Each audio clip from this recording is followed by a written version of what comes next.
Hi friends, ನೋಡಿ ಇವತ್ತು ನಾವು ಬೆಳಗ್ಗೆ ಮೀನನ್ನು ಉಪ್ಪಾಕುವ ಕೆಲಸ ಮಾಡಿದ್ವಿ. ಹಾಗೆ ಮೀನೆಲ್ಲ ಸಿಗುತ್ತಾ ಇದ್ವಿ. ಈ ಮೀನು ಅರಲ್ ಮೀನು ಅಂತೇಳಿ, ಇದು ಮೂಲವ್ಯಾಧಿಗೆಲ್ಲ ಒಳ್ಳೆ ತಂಪು, ಸೂಪರಾಗಿರುತ್ತೆ.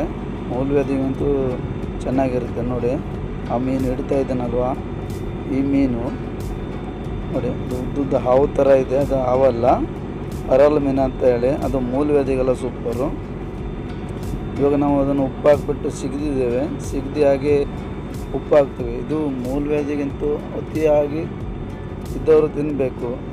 ಫುಲ್ಲು ಅಂದರೆ ಅವರಿಗೆ ತುಂಬ ಜೀವಕ್ಕೆ ತಂಪಾಗಿರುತ್ತೆ. ಮೂಲವ್ಯಾಧಿಗಿನ್ನೂ ಸೂಪರ್ ಆ ಮೀನು, ಅರಲ್ ಮೀನು. ಅವನು ಹಿಡಿದಿದ್ನಲ್ಲ ಅವಾಗ ಹಾವು ಥರ ಇದ್ದಿದ್ದು ಅದು. ಹಾಗೆ ಶಾರ್ಕೆಲ್ಲ ನಮಗೆ ಬೇಕಾಗುತ್ತೆ, ಮಳೆಗಾಲಕ್ಕೆಲ್ಲ ನಮಗೆ ಸಾಂಬಾರಿಗೆ ಮಾಡಲಿಕ್ಕೆ ಬೇಕಾಗುತ್ತೆ. ಇವಾಗ ನಾವು ಬಿಸಿಲಿನ ಟೈಮಲ್ಲೆಲ್ಲ ಉಪ್ಪು ಹಾಕ್ತೀವಿ. ಇದನ್ನೆಲ್ಲ ಮೀನು ಬೆಳಿಗ್ಗೆ ಒಂದು 8 ಗಂಟೆ ಸುಮಾರು ಬೆಳಿಗ್ಗೆನೇ ಕಟ್ ಮಾಡಿ ಎಲ್ಲ ಸಿಗ್ಬಿಟ್ಟು ಉಪ್ಪು ಹಾಕ್ತೀವಿ. ಇದನ್ನು ಸಾಧಾರಣ ಅಂದೇಳ್ರಿ ನೀವು ಎಷ್ಟು ದಿನ ಬೇಕಾದರೆ ಉಪ್ಪು ಹಾಕಿ ಇಡ್ಬೋದು. ಆದರೆ ಇದು ಬಿಳಿ ಹುಲ್ಲು ಬರುತ್ತಲ್ವ, ಆ ಬಿಳಿ ಹುಲ್ಲನ್ನು ಪ್ಯಾಕ್ ಮಾಡಿ ಇಡಬೇಕು. ಉಪ್ಪು ಹಾಕಿ ಒಂದು ದಿನ ಇಡಬೇಕು. ಉಪ್ಪು ಹಾಕಿಬಿಟ್ಟು ಒಂದು ದಿನ ಇಡಬೇಕು. ಇಟ್ಬಿಟ್ಟು ಮಾರನೇ ದಿನ ಉಪ್ಪು ನೀರಲ್ಲಿ ಅದನ್ನು ವಾಶ್ ಮಾಡಬೇಕು. ಉಪ್ಪು ನೀರೆಲ್ಲ ವಾಶ್ ಮಾಡಿಬಿಟ್ಟು ಹಾಗೆ ಅದನ್ನು ಒಣಗಾಕಬೇಕು. ಒಣಗಾಕ್ಬಿಟ್ಟು 2-3 ದಿನ ಕಂಟಿನ್ಯೂ ಬಿಸಿಲಲ್ಲಿ ಫುಲ್ಲು ಒಣಗಬೇಕು ಮೀನು. ಒಣಗಿದ್ರೆ ಇನ್ನೂ ಸೂಪರಾಗಿರುತ್ತೆ. ನೀವು ಭಾಳಷ್ಟು ದಿನ ಬೇಕಾದ್ರೆ ಇಡ್ಬೋದು, ಎಷ್ಟೋ ದಿನ ಬೇಕಾದ್ರೆ ಇಡ್ಬೋದು.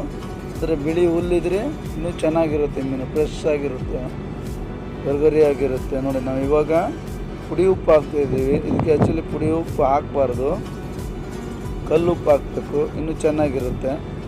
ನೋಡಿ ಎಷ್ಟು ಬೇಕಷ್ಟೇ ಅದ್ರ ಮೇಲೆ ಹಾಕ್ಬಿಟ್ಟು ನಾವು ಹಾಗೆ ಮಿಕ್ಸಡ್ ಮಾಡ್ತೀವಿ. ನೋಡಿ ಎಲ್ಲ ಮೀನು ಕೂಡ ಇವಾಗ ಮಿಕ್ಸ್ ಮಾಡ್ತೀವಿ. ಅದರ ಮೇಲೆ ಸ್ವಲ್ಪ ಉಪ್ಪು ಹಾಕ್ಬಿಟ್ಟು ಹಾಗೆ ನಾವು ಬೋಟ್ ಇದ್ರ ಮೇಲೆ ಸ್ವಲ್ಪ ಉಪ್ಪು ಹಾಕ್ತೀವಿ. ಉಪ್ಪು ಹಾಕ್ಬಿಟ್ಟು ಪೂರಾ ಮಿಕ್ಸಡ್ ಮಾಡಬೇಕು. ನೋಡಿ ಆ ರೀತಿ ಮಾಡಬೇಕು. ಇದು ಪೂರಾ ಅರಲ್ ಮೀನು. ಅದು ನಮ್ಮ ಮೂಲವ್ಯಾಧಿಗೆಲ್ಲ ಚೆನ್ನಾಗಿರುತ್ತೆ. ಮೂಲವ್ಯಾಧಿಗಂತೂ ಅತಿ ಸೂಪರ್ ಈ ಮೀನು, ತಂಪು. ಇದು ಒಣಗಾಕ್ಬಿಟ್ಟು ತಿನ್ನಬೇಕು. ಕೆಲವರು ಏನು ಮಾಡ್ತಾರೆ, ಮೂಲವ್ಯಾಧಿ ಇದ್ದರು ಹಸಿಯಾಗಿ ಅದನ್ನು ತಲೆಯನ್ನು ಕಟ್ ಮಾಡಿಬಿಟ್ಟು ಅದನ್ನು ರಕ್ತ ಕುಡಿತಾರೆ. ರಕ್ತ ಕುಡಿದ್ರೆ ಮೂಲವ್ಯಾಧಿಲೆಲ್ಲ ರಕ್ತ ಹೋಗುತ್ತಲ್ಲ ಕೆಲವರಿಗೆ, ಅಂಥವ್ರಿಗೆಲ್ಲ ಈ ಮೀನು ಸೂಪರ್. ಹಸಿ ಇದ್ದಾವಾಗ ತಿನ್ನೋದು. ಒಣ ಮೀನು ಇದ್ದಾವಾಗ ಅಂದರೆ ಒಣಗಿದ ಮೀನು ಇದ್ದಾವಾಗ ಕೂಡ ಅವರಿಗೆ ತುಂಬ ಚೆನ್ನಾಗಿರುತ್ತೆ, ತಂಪಿರುತ್ತೆ, ತಿನ್ನಲಿಕ್ಕೂ ಹಾಗೆ ಮತ್ತು ಟೇಸ್ಟಾಗಿರುತ್ತೆ. ಆ ಮೀನು ಮಾತ್ರ ಅರಲ್ ಮೀನು ಯಾವ ಥರ ಇರುತ್ತೆ. ಅದು ನೋಡಿದರೆ ನೀವು ತಿನ್ನಲ್ಲ, ಅಂಥ ಟೇಸ್ಟ್ ಅದು. ಒಣಗಿದ್ರೆ ಮೀನು ಸೂಪರು. ಅದು ಚೆನ್ನಾಗಿ ಇಟ್ಕೊಳ್ಬೇಕು. ಮಳೆಗಾಲಕ್ಕೆಲ್ಲ ತುಂಬ ಚೆನ್ನಾಗಿರುತ್ತೆ. ಯಾಕೆಂದರೆ ನಮಗೆ ಮಳೆಗಾಲದಲ್ಲಿ ಹಸಿ ಮೀನು ಸಿಗೋದು ಕಡಿಮೆ. ಅದಕ್ಕೋಸ್ಕರ ಇವಾಗ ನಾವು ಬೇಸಿಗೆ ಟೈಮಲ್ಲಿ ಮೀನು ಹಿಡಿಯೋಕೆ ಬಂದಾಗ ಅದನ್ನು ಸಿಗ್ಬಿಟ್ಟು ಉಪ್ಪು ಹಾಕಿ ಚೆನ್ನಾಗಿ ತೊಳೆದ್ಬಿಟ್ಟು ವಾಶ್ ಮಾಡಿ ರೆಡಿ ಮಾಡ್ಕೊತೀವಿ. ಊರಿಗೆ ಹೋಗೋವಾಗ ನಮ್ಮ ಎಷ್ಟು ಜನ ಇದ್ದಾರೆ ಅಂತ ಎಲ್ಲರಿಗೂ ಪಾಲು ಹಾಕ್ಕೊಳ್ತೀವಿ. ಒಬ್ಬರಿಗೆ ಎಷ್ಟು ಪಾಲು ಬಾರ್ದು ಅಂತೇಳಿ ಅವರಿಗೆಲ್ಲ ಪಾಲು ಹಾಕ್ಕೊತೀವಿ. ನೋಡಿ ಈ ಥರ ಮಾಡಬೇಕು ನೀವು. ಉಪ್ಪನ್ನ ಹಚ್ಬಿಟ್ಟು ಹಾಗೆ ಒಂದಿನ ಇಡಬೇಕು. ಉಪ್ಪನ್ನು ಹಿಡಿಬೇಕಲ್ವ ಮೀನಿಗೆ, ಅದಕ್ಕೋಸ್ಕರ ಒಂದಿನ ಇಡಬೇಕು. ಹಾಗೆ ಬುಟ್ಟಿ ಹಾಕಿಬಿಟ್ಟು ಅಥವಾ ನಿಮ್ಮದೇ ಮನೇಲಿ ಅದೊಂದು ಪಾತ್ರನೇ ಏನೋ ಒಂದು ಹಾಕಿಟ್ಬಿಟ್ಟು ಚೆನ್ನಾಗಿ ಇಡಬೇಕು. ಮೇಲ್ ಪಾಯಿಂಟ್ ಇದಕ್ಕೆ ಉಪ್ಪು, ಕಡಿ ಉಪ್ಪು ಹಾಕಬೇಕು. ಕಡಿ ಉಪ್ಪು ಹಾಕಿದರೆ ಇನ್ನೂ ತುಂಬ ಚೆನ್ನಾಗಿರುತ್ತೆ. ನೋಡಿ ಇದು ಶಾರ್ಕ್ ಮೀನು. ನೋಡಿ ಇದನ್ನು ಕೂಡ ಚಿಕ್ಕ ಚಿಕ್ಕ ಶಾರ್ಕ್, ಅದು ಎಲ್ಲ ಚೆನ್ನಾಗಿ ಸಿಗಿದ್ಬಿಟ್ಟು ನಾವು ಇವಾಗ ಇದಕ್ಕೂ ಕೂಡ ಶಾರ್ಕು, ಅದ್ರಾಗ 1-2-3 ಪೀಸ್ ಬಂಗಡಿ ಎಲ್ಲ ಇದೆ. ನಂಗ್ ಮೀನಿದೆ, ಮಡಾಸಿ ಮೀನಿದೆ, ಚಿಕ್ಕದು ಎಲ್ಲ ಮೀನು. ನೋಡಿ ಆ ಥರ ಉಪ್ಪನ್ನು ಸವರಬೇಕು. ಅದು ಮೈ ಮೇಲೆಲ್ಲ ಚೆನ್ನಾಗಿ ಸವರಬೇಕು. ಸವರ್ಬಿಟ್ಟು ಹಾಗೆ ಮಿಕ್ಸಡ್ ಮಾಡಬೇಕು. ಉಪ್ಪಿನೊಟ್ಟಿಗೆ ಮಿಕ್ಸಡ್ ಮಾಡಿ ತೊಳಿಬಾರ್ದು. ಮಾರನೇ ದಿನ ನೀವು ತೊಳಿಬೇಕು, ಅಂದರೆ ವಾಶ್ ಮಾಡಬೇಕು. ಹಾಗೆ ಒಣಗಾಕಬೇಕು. ಮಳೆಲೆಲ್ಲ ನೆನೆಸಬಾರ್ದು. ಮಳೆಲೆಲ್ಲ ನೆನೆಸಿದ್ರೆ ಮೀನು ಆನಂತರ ಹುಳ ಆಗಿಬಿಡುತ್ತೆ. ಅದು ಹುಳ ಆಗಬಾರ್ದು, ಚೆನ್ನಾಗಿ ಇಟ್ಕೊಳ್ಬೇಕು. ಮೀನು ಉಪ್ಪು ಹಾಕಿದ ನಂತರ ಯಾವ ನೀರು ಹಾಕ್ಬಾರ್ದು. ವಾಶ್ ಮಾಡುವಾಗ ಮಾತ್ರ ಉಪ್ಪು ನೀರು ಹಾಕಬೇಕು.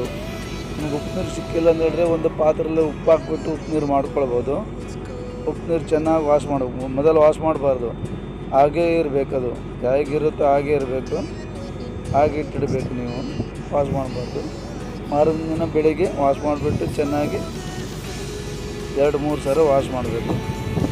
ಆನಂತರ ಮೇಲ್ಗಡೆ ಉಪ್ಪು ಹಾಕಿಡ್ಬೇಕು. ಅದಕ್ಕೆ ಮೇಲ್ಗಡೆ ಒಂದು ಸ್ವಲ್ಪ ಉಪ್ಪು ಹಾಕಿಟ್ಬಿಟ್ಟು ಹಾಗೆ ಒಂದು ಬುಟ್ಟಿರೋದು ನಿಮ್ಮ ಮನೇಲಿರೋ ವೇಸ್ಟೇಜ್ ಪಾತ್ರೆ ಯಾವುದು ಇರುತ್ತಲ್ಲ ಅದ್ರಾಗೆ ಚೆನ್ನಾಗಿ ಇಡಬೇಕು ನೋಡಿ ಫ್ರೆಂಡ್ಸ್. ವಿಡಿಯೋ ಇಷ್ಟ ಆದರೆ ಲೈಕ್ ಮಾಡಿ, ಶೇರ್ ಮಾಡಿ.